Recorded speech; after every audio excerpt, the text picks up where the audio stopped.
¿Sí se ve, chicos? Sí, doctor, sí se ve. Ya, perfecto. Entonces vamos a empezar la clase de hoy. Bueno, todo lo que es lo concerniente al control prenatal, ya saben que este es de la parte de la ginecobstetricia, es una de las cuestiones pues, más apasionantes, ¿no? El manejar la obstetricia a dos vidas y la responsabilidad que implica el hecho de llevar unos controles adecuados para que el embarazo tenga un término feliz y adecuado para la mamá y para el feto, ¿no? Entonces, en sí, esta clase de control prenatal lo denominamos el embarazo mes a mes, ¿no? Tal como debemos ir avanzando y cómo debemos ir controlando el mismo. La siguiente, por favor.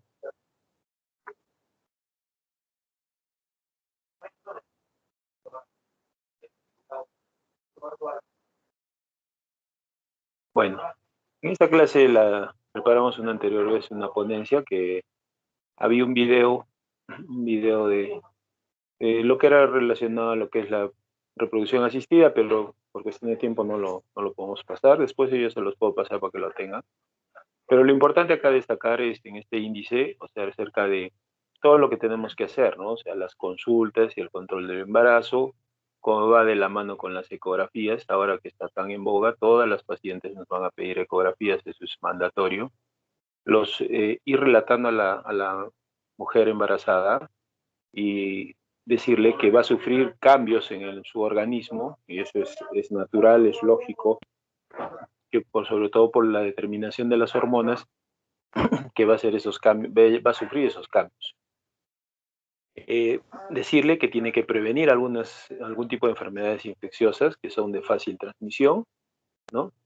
Y empezarle a hablar ya acerca de la preparación para el parto, sin necesidad de asustarla, sino decirle las cosas tal como son, ¿no? Sin exagerar.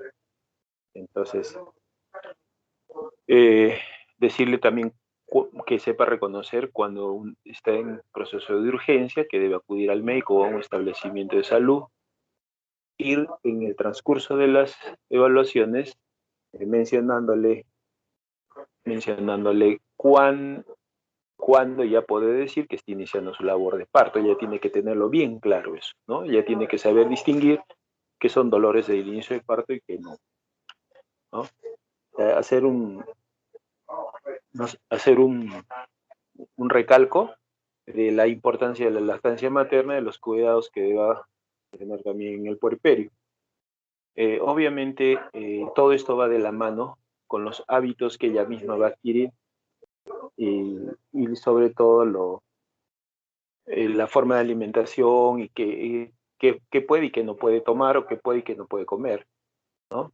De decirle las posturas que van a adquirir en el pre y posparto, sí, y la presencia de vómitos, decirles, por ejemplo, que al comienzo del embarazo es normal, son procesos normales, muchas veces adquiridos por el hecho de la gran producción de una hormona que es la gonadotrofina coriónica, que va a alimentar a su bebé, pero en contraparte le ocasiona ese tipo de molestias a la, ¿no? Los fármacos, ya harán ustedes una clase especial acerca de, creo que hay un seminario de eso, de farmacología en obstetricia, qué fármacos puede recibir o no.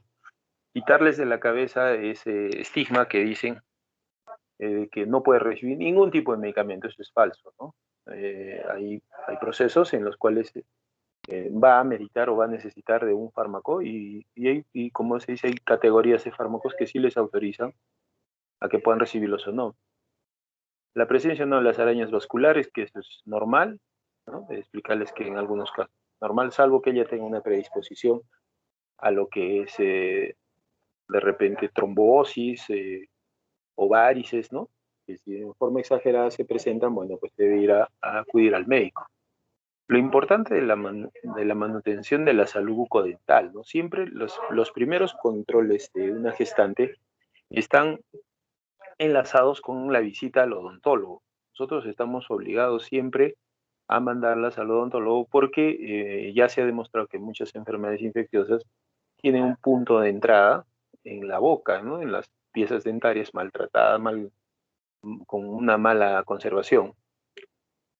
Entonces es importante que vayan al odontólogo. Las estrías, el cloasma, ya ese es parte también de la función hormonal, que en algunas se desempeña con mayor o menor fuerza. Felizmente ahora la mayoría de mujeres que se cuidan de no querer tener estrías, ya tenemos algunas cremas que se aplican a nivel dérmico para evitar que esas rupturas que se producen de las fibras elásticas de la piel no dejen esas secuelas, que a veces eso es imborrable, ¿no? Entonces son huellas que les quedan para toda la vida, que a veces ni con cirugía plástica salen, pero hay que estar atentos a eso y ofrecerles alguna alternativa de prevención de que aparezca. La alteración que pueden presentar en uñas y pelo y el prurito es decirles que es parte del embarazo. Algunos dicen que por el estímulo de la progesterona, la piel de la mujer empieza a tener una piel lozana, brillante, y el cabello también como que se les pone muy esponjoso, muy brilloso, ¿no? Y eso en algunas, pues bueno, les va a caer bien, ¿no? Y mencionar siempre las posibilidades de que puedan presentar alguna anomalía o factor de riesgo en el embarazo, que se verá determinado con los estudios respectivos de las ecografías que le corresponda cuando le debe tocar, ¿no? La siguiente.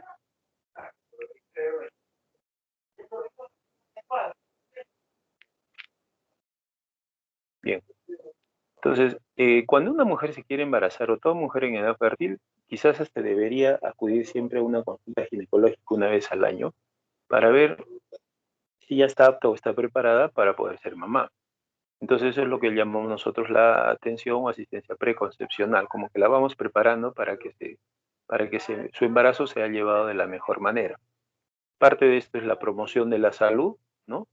Que le decimos, tenemos que prepararla. Si digamos tiene 5 hijos y tiene 30 años, entonces le tendremos que decir pues que es un alto riesgo reproductivo, que siga teniendo más hijos, o en aquellas que han sido intervenidas quirúrgicamente en 2, 3 cesáreas, ya hacerles ver que los riesgos que puede estar sometido, ¿no? Eh, Útil también es en una forma de prevención primaria determinar que este bebé no venga con malformaciones congénitas, con lo cual se le sugiere siempre a las pacientes que quieren embarazarse y que preparan su embarazo que haga uso del ácido fólico, ¿no? El ácido fólico está muy ligado a la prevención de malformaciones congénitas, sobre todo el daño del tubo neural, todo el sistema nervioso, se previene mucho con la prescripción de ácido fólico, una dosis mínima siquiera de 800 microgramos por día, ¿no? Eh, las acciones, como les decía, del preconcepcional, pues evitan de que cuando ya se embarace esté con mucho estrés o muy preocupada y que a cada rato estén llamándonos o acudiendo porque ya ellas más o menos sabrían a qué se van a someter una vez embarazadas. La siguiente.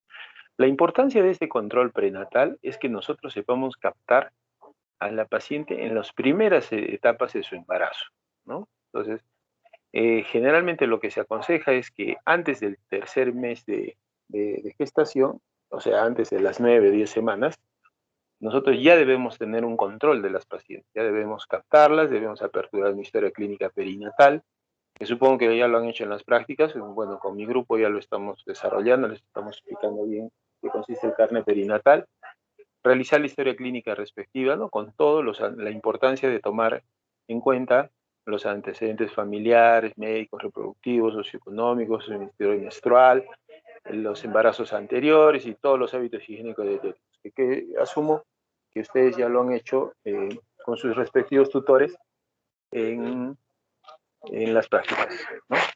La siguiente.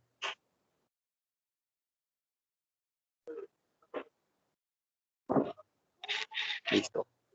En la consulta prenatal, entonces, ¿qué debemos nosotros captar o obtener, ¿no? Debemos obtener información sobre los síntomas asociados con la evolución del embarazo, resaltar alguna patología que una vez desarrollada nosotros en la historia clínica perinatal nos llame la atención. Por ejemplo, no sé, se me ocurre un VIH, ¿no?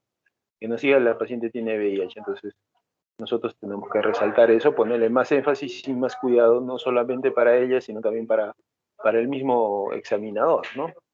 Hay que hacer una exploración física general, ¿no? Decirles a las pacientes que necesitan una evaluación con una exploración de genitales, de mamas, sobre todo en mamas. Es importante saber o evaluar cómo está ese pezón, ¿no? Si el pezón está hundido, hay muchas mujeres que tienen el pezón hundido o el pezón plano, decirles que tienen que ejercitar a nivel con pezoneras, o bueno, en algunos casos el mismo esposo actúa de pezonera, tienen que empezar a formar el pezón para que una vez se produzca el parto, el bebé no tenga ningún problema ni dificultad para la lactancia. Entonces es importante que nosotros las vayamos orientando en ese aspecto. Información importante que le debemos dar a las mujeres sobre la alimentación. Y eso siempre ustedes recalquen con sus pacientes. Muchas abuelitas o personas antiguas siempre decían, ay, si estás embarazada tienes que comer el doble, ¿no? Porque comes para ti, comes para el bebé. El embarazo no significa que tenga que comer el doble, sino que tenga que comer bien. Y comer bien es comer una dieta balanceada con proteínas, vitaminas, carbohidratos, de forma tal que tampoco la condicionen a que esté en estado de anemia o se vaya al otro extremo, que es el exceso de peso, ¿no? Que no es lo recomendable tampoco. Decirle los riesgos del consumo del alcohol, que va de la mano con el retardo de crecimiento intrauterino, con el tabaco, drogas y fármacos, obviamente que sí, va en daño fetal. La actividad física y laboral, eso sí, también deben hacer énfasis ustedes con sus pacientes, ¿no? Agarrar y decirle, el embarazo no es enfermedad. Meterles eso en la cabeza a todas las mujeres embarazadas. El embarazo no es enfermedad. El embarazo es una condición fisiológica, de modo tal que sí, ella puede y debe y sigue desarrollando sus actividades normales. Enhorabuena, salvo que obviamente, pues si tengo una actividad de mucho riesgo o que implique que puedas sufrir un traumatismo, una caída, algo, eso tendría que ser limitado.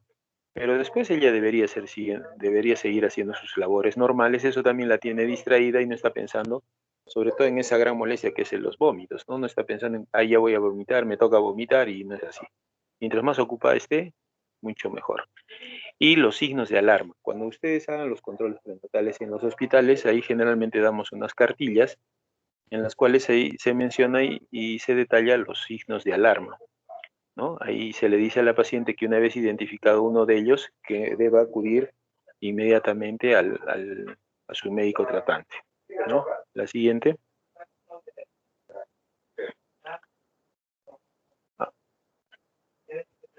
Ahora, la frecuencia de las consultas prenatales, ¿no?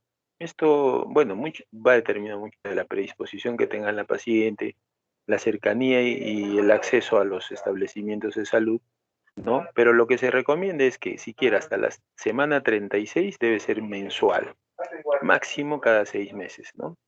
Cuando ya llega a las 37 semanas, hasta las 41, se puede decir que ya debería ser ese control cada 15 días, ¿no? Y a partir de ahí ya los controles tienen que ser siquiera una vez a la semana, si es que no se desencadenó en ese lapso el trabajo de parto. Pero en sí, lo que se toma como estándar es que hasta las 36 semanas son mensuales y a partir de ahí son semanales, ¿no?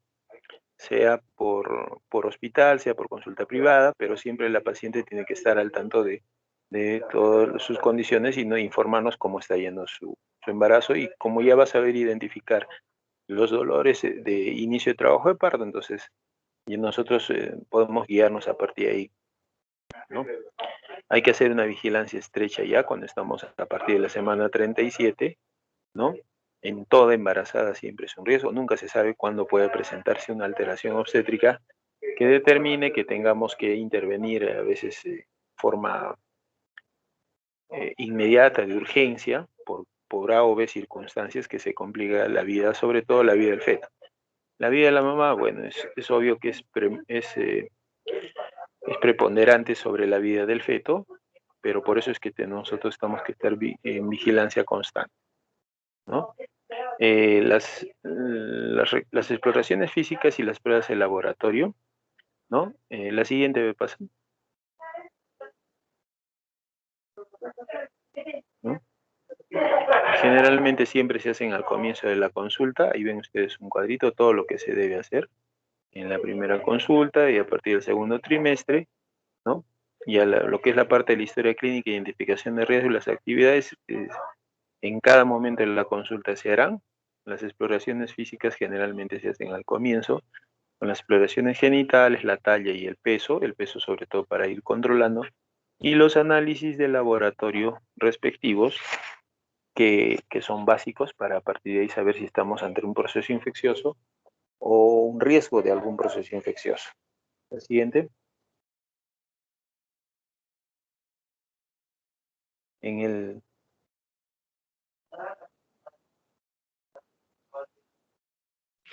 en el, en los siguientes controles sucesivos, ahí ustedes van a ver también en la cartilla, en el de clínica perinatal, todo lo que es la evaluación del edema, si es que hubiera o no, la altura uterina, la auscultación fetal, los movimientos que la paciente empieza a sentirlos a partir de la 20 semanas, que es lo más lógico. A partir de las 27, 28 semanas ya para arriba podemos empezar a hacer las maniobras de Leopold. El grupo sanguíneo, les dije en la primera consulta, es parte del mandatorio del examen de laboratorio importante, con el grupo sanguíneo, el hemograma, un examen completo de orina, glucosa, creatinina, que nos sirve de base para ver si no estamos ante un problema ya crónico de repente que lo tuvo antes del embarazo, como decir la anemia, ¿no? Si es así, hay que corregirla. Y la prueba de Coombs, que generalmente nosotros lo hacemos y ustedes ya también lo saben, cuando hay incompatibilidad de grupo, incompatibilidad,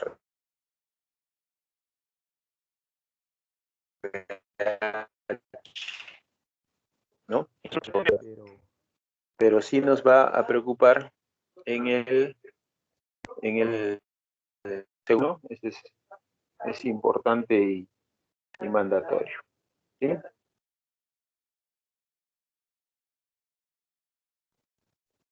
La siguiente. Denme un minuto, por favor, un minuto.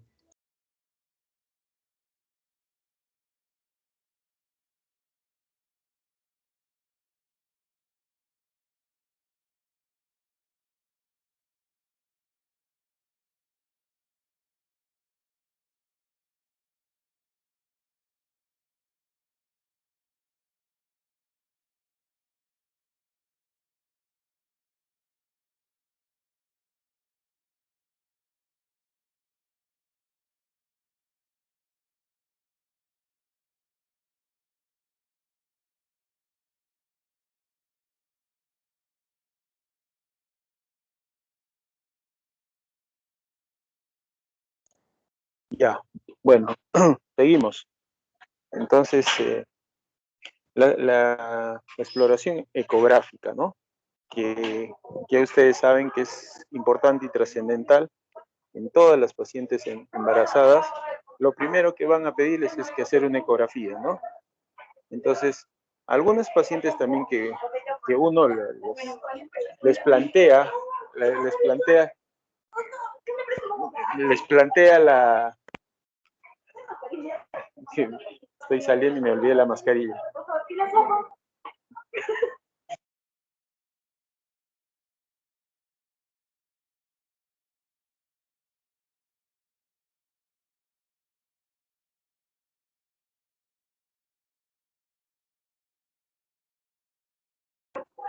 Hola, se cortó. Entonces les decía de que las exploraciones ecográficas a veces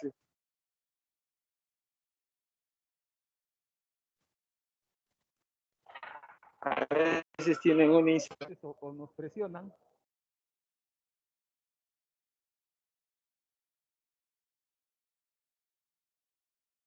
Las pacientes nos presionan a que se les haga constantemente ecografías, lo cual a veces no es necesario. Suficiente, lo que se ha estandarizado es que se haga ecografías una vez en cada control, ¿no? Una vez en el mes, pero lo que el estándar clásico es de 4 ecografías básicas, que son al comienzo de la gestación, ¿no? Entre las 6 o 7 semanas, que es básicamente para confirmar que hay un embarazo intrauterino y que hay una actividad cardíaca con un embrión vivo, ¿no? Porque si no tenemos eso, por gusto estamos siguiendo controlando este embarazo. El siguiente control, por decirlo así, deberíamos hacerlo en la semana 12. En la semana 12 es lo que se llama la ecografía genética. En la ecografía genética lo que se va a determinar es todo lo que es la determinación de malformaciones congénitas, ¿no? Todo lo que es malformaciones congénitas en el bebé. La tercera ecografía que nosotros siempre recomendamos es la ecografía a las 20 semanas, ¿no? En esa ecografía de las 20 semanas vamos a determinar lo que se dice la morfología fetal, ¿no? Ver si ese feto tiene sus órganos completos, eh, si todos sus... Generalmente se hace un screening desde el cerebro hasta la punta de los pies, y lo que más ahora les importa a las mujeres es el sexo de su bebé, ¿no? Que a esa edad gestacional ya se puede ver sin ninguna dificultad, ¿no? Decirles también que a algunas mujeres que se puedan resistir al estudio ecográfico, porque dicen, no, que se quedan sorditos, que se quedan cieguitos, y me hago muchas ecografías. Ese es un mito totalmente falso, ¿no? Me está escuchando bien, ¿no? ¿Sí? ¿Sí, Luisa? ¿Se escucha? Sí, doctor, sí se le escucha. Ok, seguimos entonces. Entonces, Sí, ese doctor. mito, ok, ese mito de que se queda así sordito, cieguito, eso no existe. O sea, lo que tenemos que hacer es hacerles esas ecografías. Se pueden hacer hasta 100 ecografías y no va a pasar nada con el bebé. Sigue, la siguiente. Es lo que les decía, ¿no? La primera, la segunda ecografía. La tercera ecografía generalmente se hace entre las 32 y 36 semanas. ¿Y nosotros para qué utilizamos esta ecografía de las 32 y 36 semanas? Sobre todo para lo que es la aplicación del Doppler. Ahora el Doppler en obstetricia está siendo preponderante por el hecho de que nosotros a esa semana de edad gestacional podemos ver si es que este bebé o la mamá va a tener una enfermedad hipertensiva del embarazo, básicamente, y en el bebé si tiene algún grado de retardo de crecimiento intrauterino. Entonces, con un Doppler evaluamos el flujo sanguíneo adecuado que llega de las arterias uterinas hacia la mamá y de la placenta hacia el mismo feto a través de la arteria umbilical, ¿no? Entonces, vamos a medir la imperancia de las arterias uterinas, de la arteria umbilical, de la arteria cerebral media, ¿no? Entonces, ese estudio Doppler es mandatorio entre las 32 y las 36 semanas. La siguiente. Y, bueno, y la última ecografía que se hace es generalmente antes del parto, básicamente para ver la posición del bebé y el peso, ¿no? Nosotros si estamos frente a un cuadro de un bebé macrosómico en una primeriza, hay que tener mucho cuidado y prender ahí una alarma porque podemos decir que puede haber complicaciones en el trabajo de parto por la obstrucción del tamaño mismo del feto, ¿no? Ahora, a la mujer que le vamos a decir que tenga que estar preparada, ¿no? Para que va a experimentar cambios en el organismo y también el entorno familiar. Lo ideal es que siempre la gestante sea evaluada con su pareja, ¿no? O sea, sea evaluada con la presencia de la pareja, para que ellos también estén preparados y sepan entenderla, ¿no? Es en sí, es cierto que la mujer se vuelve muy sensible, muy emotiva, a veces muy lábil emocionalmente, siente que su cuerpo está cambiando, siente que muchas alteraciones, que eso a veces no la dejan tranquila, pero ella tiene que irse aclarando algunas dudas, como por ejemplo la pigmentación de la piel, la línea bruna, que es ya saben, entre el ombligo y el pubis, es una línea normal que se presenta, la hiperpigmentación de los pezones, de algunas cicatrices, las mamas aumentan de tamaño, eh, la presencia de náuseas y vómitos, que hay que decirles que es un proceso normal, ¿no? Es normal porque eh, es parte de la fisiología del embarazo, ¿no? En el otro aspecto también la presencia de estreñimiento y hemorroides, ¿no? Para prevenirlo nosotros debemos decirle que tenga una dieta rica en fibra, tome bastante líquido, ¿no? que no es necesario tomar laxantes. Una toma de bastante líquido ayuda mucho para corregir el estreñimiento, salvo que sean estreñimientos crónicos, ¿no? Y que las hemorroides sean muy complicadas, eso hay que hacer un manejo especial. La siguiente.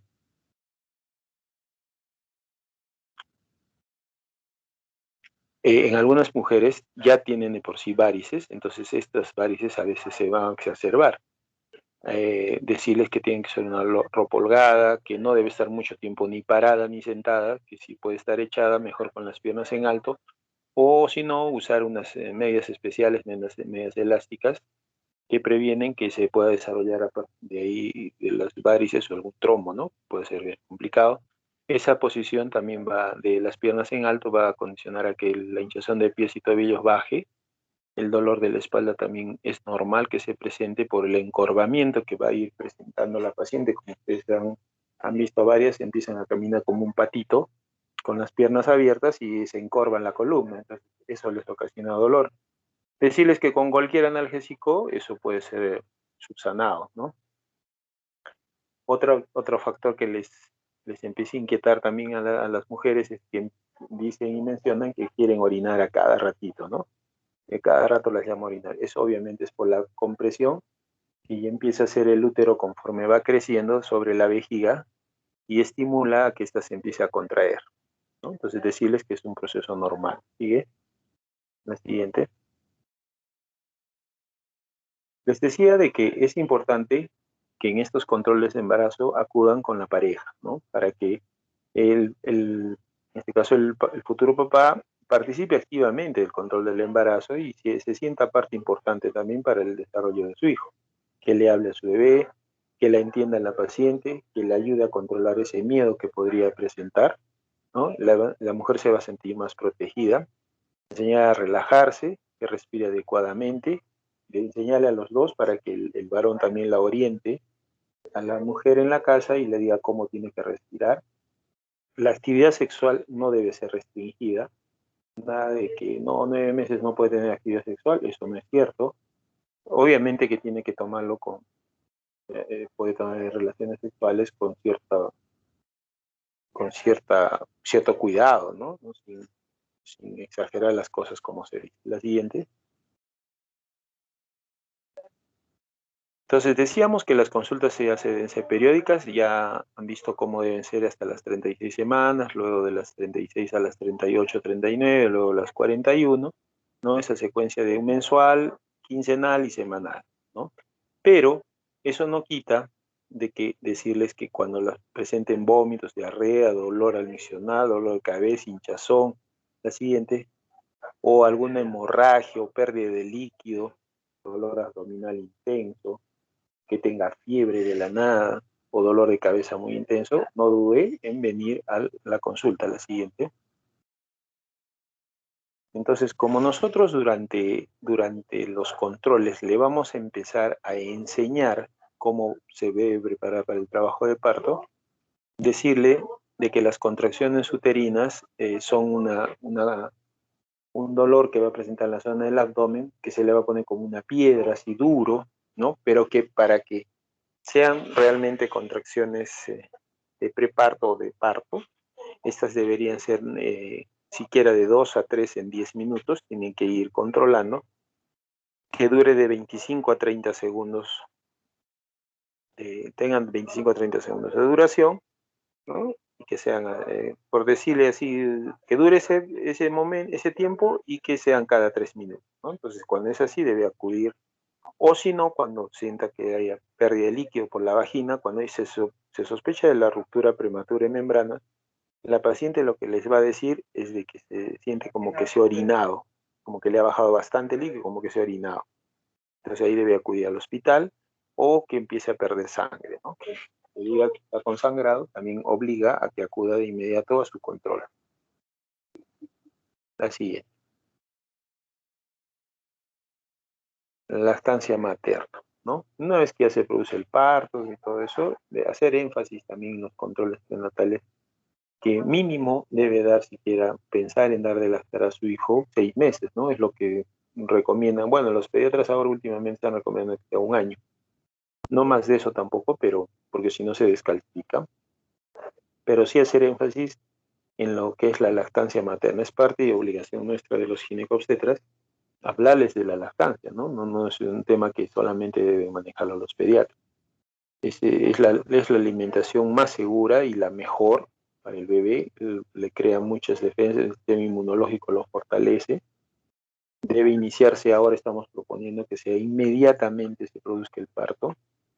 Es más, cuando hacemos una cesárea, inmediatamente, o un parto normal, provocamos el contacto piel a piel del bebé con la mamá y debe empezar a lactar, ¿no?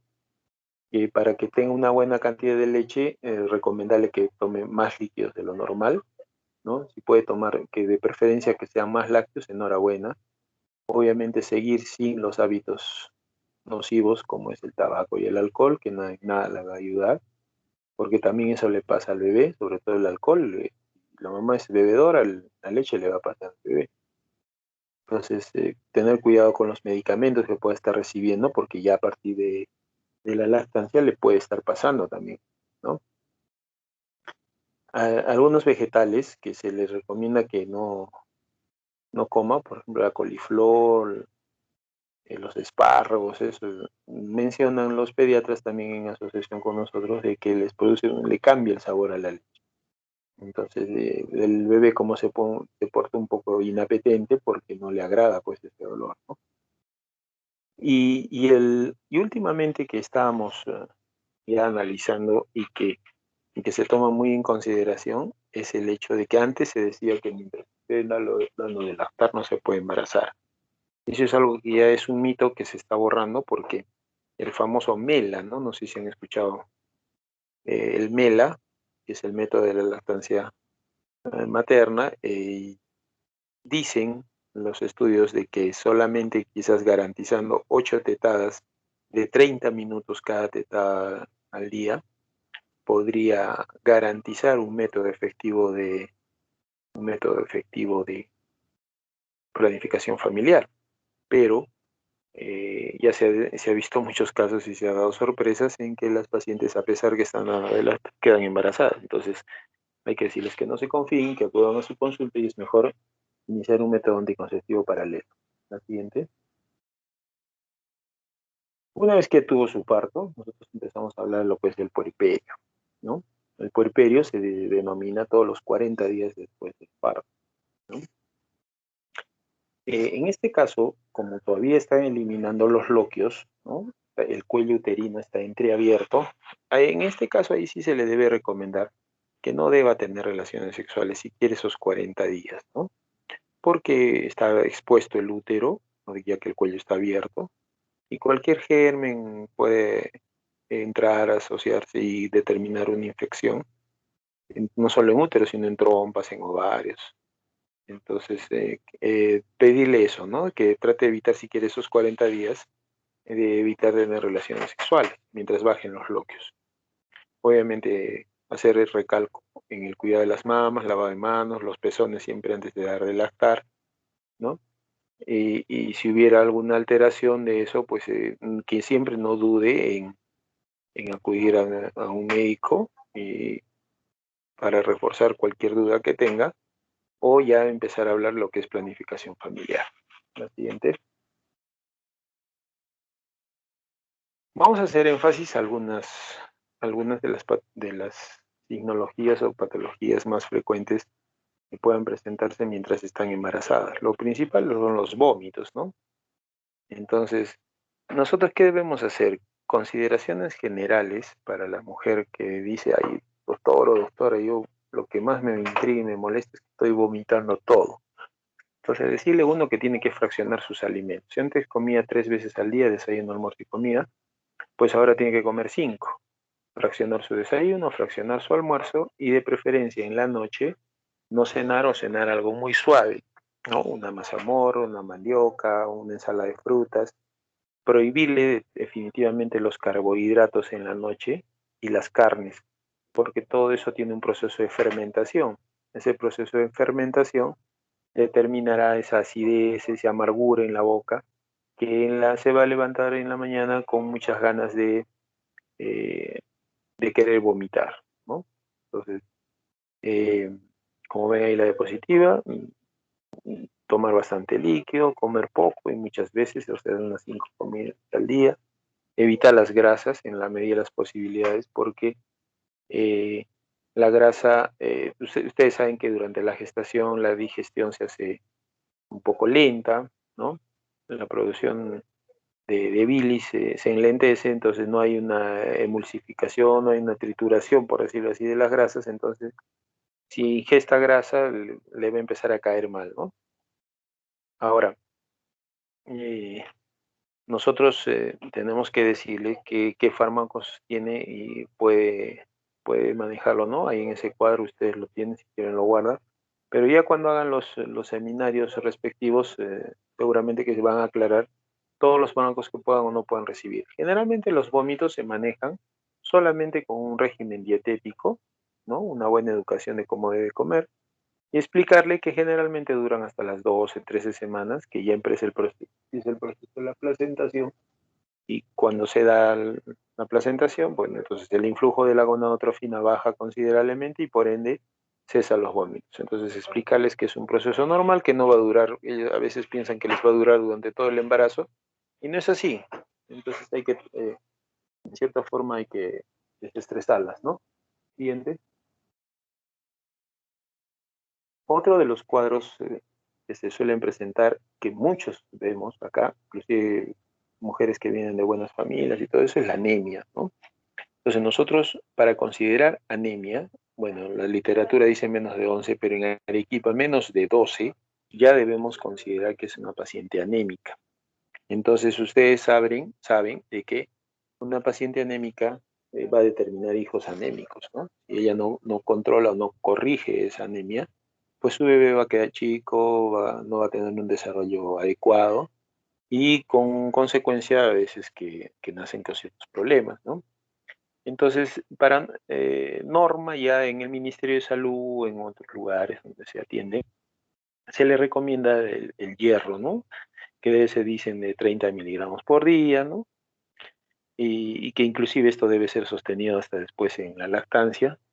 El, ahora, antes los paquetes que ofrecían en las instituciones de salud eran solamente a base de hierro. Ahora, felizmente, ya hay muchos multivitamínicos que tienen hierro, ácido fólico, vitamina B, vitamina D, vitamina E, zinc, magnesio, todo, que una vez con una sola ingesta al día cubrimos todas las necesidades básicas y primordiales. La siguiente. Los fármacos y gestación, como les dije, ya hay que considerarlo esto cuando hagan sus seminarios, no es el hecho de que no puede recibir ningún tipo de medicamento, no es así, y puede recibir algunos medicamentos, algunos son controlados o no, otros son teratogénicos o no, entonces hay que tener cuidado de eso, que ya lo harán ustedes en su seminario respectivo. Siguiente. Acá es lo que les decía, ¿no? Seguramente ustedes van a hacerlo cuando hagan los seminarios, las categorías, los fármacos están categorizados, ¿no? El- que tengan claro ustedes es esto, ¿no? Categoría A, dice, inclusive a veces en los, eh, en los adscritos de los medicamentos, cuando ustedes compran un medicamento, hay un papelito y ahí les dicen es categoría A para el embarazo, ¿no? Entonces, categoría A, dice, ¿no? Pueden prescribirse en cualquier momento del embarazo, ácido fólico, hierro, calcio, vitaminas, levotirosina. La levotirosina, ¿por qué la menciono? Porque hay muchas mujeres que tienen problemas tiroideos y se embarazan. Entonces, si abandonan el tratamiento, ellas dicen, no, voy a abandonar, mejor no tomo nada. Se complica más bien el aspecto tiroideo y puede condicionar a la presencia de un aborto. Entonces, sí es un fármaco que puede ser manejado como categoría A. Categoría B, esta es la mención, ¿no? Que no existe evidencia de riesgo fetal y se acepta su uso en el embarazo. No existe evidencia, pero hay como cierta duda, ¿no? Pero ahí están las ampicilinas, penicilinas, algunas cefalosporinas, nitrofurantoína, que están manejadas en las infecciones urinarias sin riesgo, paracetamol, ibuprofeno, insulina, metformina, en este caso para las pacientes diabéticas, que nosotros podemos manejar con total tranquilidad. Y los otros fármacos, ¿no? Por ejemplo, la metoclopramida, que sirve para la digestión, ¿no? Que ayuda mucho para los procesos digestivos. Sigue, la siguiente. La categoría C, en esta sí no existen estudios adecuados, por lo que se aconseja que si el beneficio justifica el riesgo potencial al feto, habría que tomar unas medidas adecuadas. Si es que es estrictamente necesario darlo para salvar a la mamá, bueno, podría administrarse, ¿no? La categoría D, acá sí se ha demostrado un riesgo en el feto y solo se administra en casos pues, muy especiales, sobre todo haciendo una decisión en favor de la mamá. En este caso entrarían algunos antineoplásicos, ¿no? Que podrían ayudar a la mamá a salvarse, pero lamentablemente en el feto va a haber un compromiso. Se aplicaría en algunos casos el aborto terapéutico. Y la categoría X, ¿no? Que obviamente no deben ser nunca administradas, ¿no? Las hormonas sexuales, antihormonas sexuales, las estatinas, la hidroepotamina, ¿no? Entonces, eso está totalmente proscrito. Siguiente. Les decíamos, ¿no? Apenas captemos a la paciente, esta paciente debemos mandarla al odontólogo, ¿no? Para hacer una prevención de caries y gingivitis, ¿no? Ahí enseñarle que se debe hacer una buena higiene bucal, ¿no? Una buena pasta dental, visitar constantemente a su dentista para que le vaya controlando el problema de caries. Si lo tuviera, curarlas, no hay problema de que puedan recibir una lidocaína para hacer las curaciones respectivas, no hay ningún problema. La siguiente. Las estrías, que les dije, es otro de los casos que les van a preguntar cómo prevenir eso, ¿no? Con una buena hidratación, buena nutrición, y hay algunas cremas, ¿no? Sobre todo las a base de retinol, que son las que más estamos manejando. Por ejemplo, el Luciara o el Madre en crema es, son fármacos que están ayudando mucho, mucho para la prevención de estrías, ¿no? Tiene que hacerse siquiera unas dos veces al día, echarse la crema en el abdomen, la mujer, y hacer frotaciones bastante duras, fuertes, digamos, como para hacer que la crema penetre y pueda evitar lo de las estrías que, bueno, las deja marcadas para toda su vida muchas, ¿no? La siguiente. El cloasma, decirles que el cloasma es algo normal, ¿no? A veces es una exageración hormonal que se produce en el embarazo, ¿no? Con esas manchas color café en la zona de la cara, los que conocen muchos como el paño, ¿no? Eh, que obviamente si la paciente se expone al sol o tiene alguna predisposición genética, lo va a desarrollar más que otras, ¿no? Ustedes han visto, no todas las mujeres embarazadas hacen cloasma, solo algunas, ¿no? Pero si tiene alguna predisposición, entonces puede determinarse. ¿Se previene? Sí, se previene. También podemos mandarlas al dermatólogo, les, eh, habrá- les darán algunas cremas, sobre todo la hidroquinona es lo que más están usando ahora, ¿no? Para la prevención del cloasma. La siguiente. Otro dato importante es la higiene en el embarazo, ¿no? Hay mujeres embarazadas que no están acostumbradas a darse un baño diario, pues nosotros debemos decirle que sí deberían hacerlo, ¿no? Un baño diario, con una buena higiene en la zona genital, a base de agua, nada más, nada de usar perfumes o líquidos perfumados o jabones perfumados, jabones de tocador, no es lo recomendable. Solamente agua tibia y punto. La ropa interior, que sí, es recomendable que sea de algodón y que siempre trate de lavar su ropa aparte del resto de la familia, ¿no? Para evitar probables contagios o contaminación de sus prendas. La siguiente.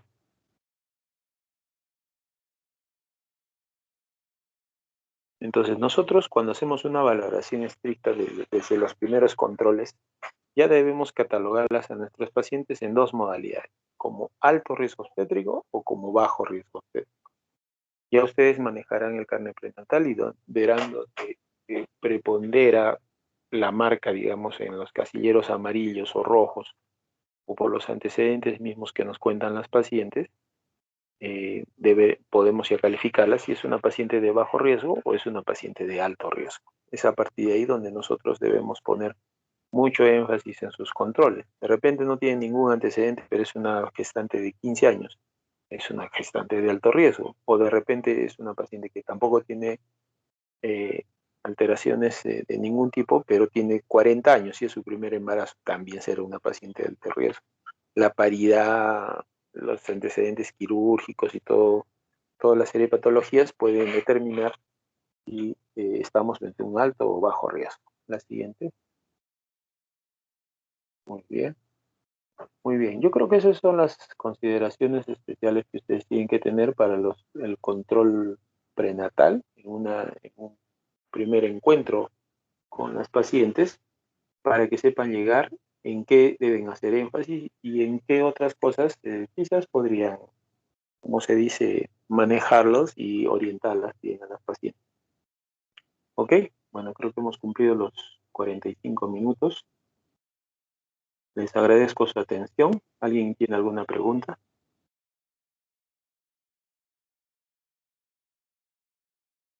Nadie. ¿Entendió todo o no se entendió nada? Bueno, Luisa, Sí se entendió, doctor. Gracias por la clase. ya Luisa, pásales a tus compañeros la clase, no tengo ningún problema en que la tengan. Las has grabado, ¿no? Las has grabado, las has subido al Sí, doctor. video. Ya, perfecto. Muy bien, chicos. Gracias por su atención. Somos 53 asistentes, me parece bueno.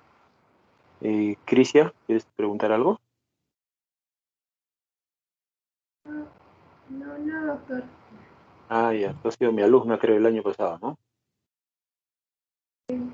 Sí, doctor. Ah, qué bueno.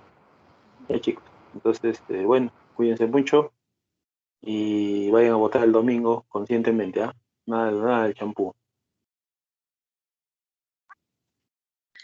Gracias, doctor. Hasta luego. Hasta luego. Gracias a ustedes. Chao, chao. Muchas gracias, doctor. Hasta luego. Gracias, doctor. Hasta luego.